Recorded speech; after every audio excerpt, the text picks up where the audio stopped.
rolling equity leasing. I am REL. At REL, they're not just a leasing company. We like to work with REL because They seem to really care about us. I am REL. I am REL. working with REL, it's a national company with a small town feel. REL. REL. I am REL. I am REL. I am REL. We feel like we're working with friends. It's like you're having a beer with your buddy. We are REL. Hi, everybody. John Haldi here, and I'm delighted to have Tim Steiner of REL Solutions with me. Tim, welcome. Hey, buddy, how are you? I'm good. So, Tim, as part of our ongoing Truck Love series, I'd love to talk to you today about vendor management. Absolutely. That's a good one. I'm ready to dig into that. So, the question that I've heard often that I'd love to learn about to start with, when and where should you use dealers for repairs and maintenance? Yeah, that's an excellent question. To me, dealerships are meant to really administer warranty and to really help you with tough diagnostic repairs, electrical system issues, things like that. Basic, maintenance, you absolutely can use them if you have a really good dealership, but it's generally the throughput that tends to cause an issue. You see a little bit longer delays with them. It's hard to gain priority with individual dealerships unless you're there all the time. I would be much more in favor of taking minor jobs to a mom and pop shop or a local facility that can help you. Generally, when you work with these smaller shops, they will help you diagnose issues. You can even explain some of your warranty. And if you find the right partner, they'll help you say, hey, this is under warranty. You should take this to the dealership. And then they'll handle the minor jobs. With the dealership, they have strong parameters around check and advises. So if you have a litany of different things that you need looked at on your truck, they're going to try and hit you with 2 hours per line item versus, somebody who you have a relationship with who's going to look after your trucks. And you just say, hey, take a look at these few things, charge me an hour and a half to look at all four, and then tell me what the cost is going to be to fix these things. So we really want to separate between, basic maintenance, minor repairs, and the more major and difficult diagnostic work. So, and forgive me, people may know this, but generally speaking, when you look at dealer labor costs versus more of a mom and pop local shop, is there a typical differential between rates, like, 50% higher at a dealer or? Yeah, that's the spread is very different because it depends on the labor market, right? In California, you're going to run into very high labor rates in general. The dealerships are outrageous, but the smaller shops do also have to compete for the same labor force. So you will see higher rates in there as well. So where you have a little bit more labor, say, generally, in the South, there's a little bit more mom and pop shops that can help you with a lot of that stuff. And you won't see the crazy dealership rates. A lot of the dealership rates now are rising, not even really due to business levels. It's mostly for warrantable repairs. A lot of these trucks are coming back for warranty and you only get paid out at a dealership a specific portion of that job. So they raise their labor rates in order for it to be a little bit more beneficial. The smaller shops just don't have that complication. In the tech world that I live in, we have a joke about how when you're trying to figure out a project, there's three facets: cheap, fast, and good. Yeah. And you can only pick two at best. You can never have all three. Is it the same way with your world? Yeah, I would say that's a universal law. Generally, good labor's not cheap and cheap labor's not good, right? So it's one of those things where you really have to decide, is it, better off to pay the dealership an exorbitant, amount of money for, say a 2-hour job, or to pay a mom and pop shop, who doesn't have as much experience with it 5-6 hours because they struggle to diagnose it. So you actually get faster work sometimes from the dealer because they can diagnose it quicker? Yeah, 100%. When you're looking at the same equipment all of the time and you're getting fed the constant repairs throughout the entire nation to your dealership from the OEM, it's very easy to discover these things. Plus, the dealerships generally are given guided pathways to follow given certain diagnostic failures, right? So, say a light fails, right? You can't just change the bulb and get it going. There's actually diagnostic pathways where you can check a different points for the brake within the circuit. These mom and pop shops are very similar to how I operated as a mechanic, and you try and find the problem and you go ahead and fix it with butt connectors, different things like that. You're not chopping the truck into pieces. And then the same thing goes across multiple different systems as well. That's why I stated, if it's not very blatant, I need an alternator, I need a wheel seal, those minor things, that's when you want to go to the dealership, because they're going to know a lot more about these things. But when you talk about fast, there's two factors there, right? You've got how quickly can they diagnose and repair it because they're good at what they're doing. But then what about throughput? How soon do you get your truck back? Because there's a line. That's a fantastic distinction. I'm glad you called that out, because there's actually points within these dealerships that you can leverage, right? They have, quick diagnostic repair bays. Volvo and Freightliner both have it. International has somewhat, but there's specific lanes that are meant with parameters around the type of repairs that you get. So if you have a very minor repair, if you find, say on the Volvo side, if it's an uptime center, they have requirements to get you in and out for minor things, so long as it fits within these parameters. These are general guidelines, so you have to be careful. You want to call ahead. You want to make sure that they're not backed up 4 days to kind of skew that number. But there are different points that you can leverage for speed and throughput through the dealership. If you have a relationship with your local vendor, they're obviously going to want to try and prioritize you if you're giving them consistent business. So you usually get a little bit of, speed and expedite in the line. So when you're looking at a truck that you're managing for someone and they have an issue, how do you go through the decision-making process to go, ooh, this thing should go here, this thing should go there? What goes into the math? That's where you have to rely on a skilled, knowledgeable team. They have to understand the warranty. They have to understand the different parts and pieces that are going to fall within that. And we have to understand what kind of codes we're seeing. If it's generally just a mechanical failure and it's found by the driver and they're calling us to report it because there's no sensors on any of that, that's something that you can very easily go and give to a mom and pop shop. If it's something that's reading back through the sensors and it's not just a sensor failure, the sensor is actually reading an out of range data, those are different things that you'd kind of want to get over to the dealership. And depending, right, on what failure and what warrantable coverage you have to kind of dice these pieces up in order to have an appropriate distinction. How would I, as a complete newbie to this, begin to get my head around figuring out what's warrantable and all those kinds of things? I mean, is this reading legal agreements? And there's outlines that you can get from the dealership when you're getting a truck. There's other warrantable pieces too. Say you bought a used unit, there's third-party warranties that become very hard to administer. So you have to be cautious of those. But if you're buying a brand new truck and you're getting it from the dealership, they should be able to kind of give you a general outline of the warranty and some of the parts that are covered. But whether or not that's the part that failed, that's kind of the tough distinction. And you can't really gain that without either experience or, somebody who has a knowledge base of trucks. so let's say I've got a truck, it needs an XYZ, whatever it is, right? And oh, that's warranty coverage. Mhm. And the dealer says we're 2 weeks out. Yep. Are there times when you would say, well, hell, I'm just going to eat that because I can't afford to have the truck down for 2 weeks and my mom and pop shop will charge me, but they can get me back in 2 days? Yeah, 100%. And that's where you got to kind of look at the business aspect of this, right?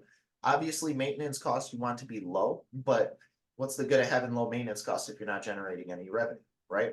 So we have to look at whether or not it would cost more to down the truck or if it would cost more to pay for the invoice, right? You've got to weigh those things. We see a lot of sensor failures, very minor things in general. You can usually get in and out of the shop for $300-400 and avoid any sort of downtime. And those are kind of the decisions where you really want to generally step outside of warranty, because the truck is going to produce so much more than the cost of that invoice that you want to go ahead with it. And it's good to just keep everything going. You don't get, the failure scores from FedEx and everything else. And if you've got a truck that's actually operational, but it's got an issue, a diagnostic issue, and it's warranty work, and let's say the truck or you are in Milwaukee, right? And it's a Volvo truck and the dealer there says, I'm completely backed up. Mm-hmm. Do you have the option to say, well, I'm going to drive it to Chicago where the dealer can get me in and out in 2 days? Yeah, 100%.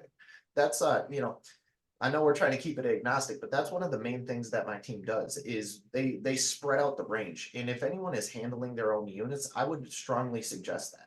You know, it may be very inconvenient to drive an hour or 2 hours sometimes to a dealership, but if they can get you in and out the same day, and you know, that allows you to go ahead and gain revenue with the unit again, that's very much a strong option that you would want to consider. You know, there's different costs to all these things, and I deal with a lot of different companies, and it almost seems like a detriment to some companies to have their drivers do those things.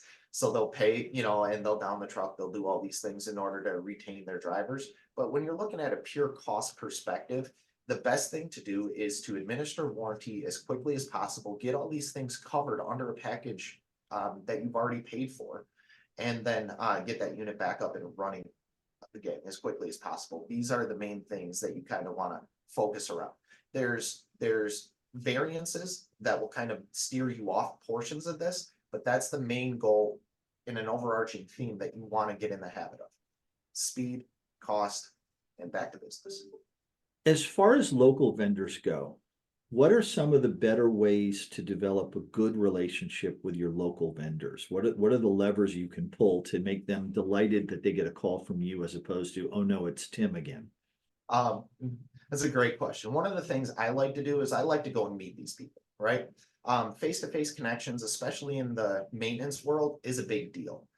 Everyone calls. There's a lot of people who are from dispatching, you know, locations that are calling remotely or abrasive because they don't have to look you in the face. When you go and you shake someone's hand and you talk to them and you kind of explain the business, you explain the opportunity that the business has, it almost kind of creates a camaraderie that they want to help you out.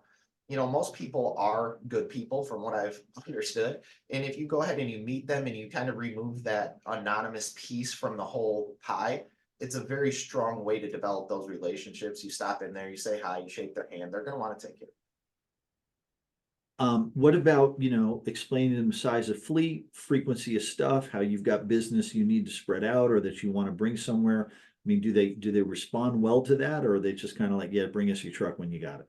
So that's a unique question. I'll kind of tackle in a few pieces because, you know, when I first started doing this type of work, anywhere that you went, if there were a few different shops in a general area, you can just go there. You can explain to them, like, as you know, like you said, the size of the fleet, the work opportunity. And you can say, hey, look, this is what I have. What can you do for me? And people used to lower their door rate. They used to say, hey, if you'll give me X amount of business, we'll cut our labor rate down to this. You know, those things used to be very viable options. The pandemic messed a lot of that up with the workforce. And it almost seemed like all of these shops had work pouring out of their ears, so they didn't really care. We're kind of circling back around to where it's a hybrid of that. Certain places are still extremely busy, so it doesn't make sense for them to cut their labor rate to, you know, kind of prioritize people because they don't have the staff.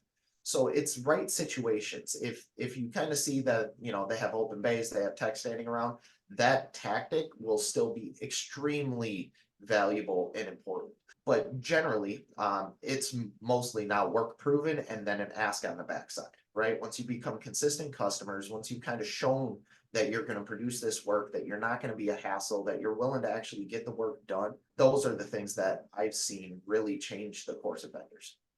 When you go to a shop, maybe for the first time, are there either red flags or green flags that you visually or otherwise you look for?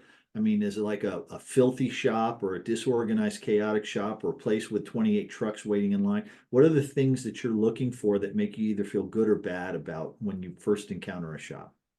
That's funny. Maintenance is a dirty business, you know, and some of the very best shops are going to be very dirty. They're going to invest all their time into working on the trucks, getting the trucks through, and they're going to have high-level techs who will not pick up a broom. There's different pieces to that. If you're looking at a national brand, you definitely want it to be a clean shop. It's going to be part of it. It's part of a brand. They're going to want that consistently clean. And if you see other facilities with that brand that are clean and this one isn't, that's kind of an indicator because there's a standard that's set. If it's a vendor that's by itself, you have to kind of take that with a grain of salt. You know, one of the very good local vendors that we have pretty messy place, but they bend over backwards to really help you out. Their guys are very good. They have scrap metal laying around. They can fabricate things. So it really depends. I would recommend talking to the shop manager, getting a feel for that person, because that's the individual that's going to help you kind of overcome the challenges that you have. The techs are going to do the work. The service advisor is going to defend the techs. The service manager will actually hear you out. So I would get to that person and I would have that conversation with them. I'm going to say this for those of you watching who are on the Facebook group. Oftentimes people ask questions about, hey, anybody have experience with this shop? It's a great quick way to get references from other TSPs who might have experienced that shop. So take advantage of that as a resource. Yeah, absolutely. Tim, I'm so far, it's so foreign to me, the whole how you deal with maintenance and everything else. What should I have asked you that I haven't asked you yet? I'm not sure. I think we got a lot of good information here. I would definitely shop your business though. You have something valuable. Whether or not they treat you that way is, still hit and miss, but don't understand the value of what you're bringing. You are paying them in order to keep their shop open. It's very similar to your carrier paying you. You have something of value. You deserve good work at a fair price. And I wouldn't just accept a lesser outcome. Obviously, there's one-off situations where you need to, but always look to develop relationships with people who are willing to be fair out of the gate, because there's more with that. If they're willing to treat everybody fair, if you become friends with them or a good customer, chances are that they're going to treat you better. Oh, a question popped to mind. Yeah. Scheduling flexibility. Obviously, repairs that have to happen now, got to happen now. But for PM, where you have some latitude, is there any room to call a shop and say, hey, I've got to get these 4 trucks, oil change, this and that, whatever.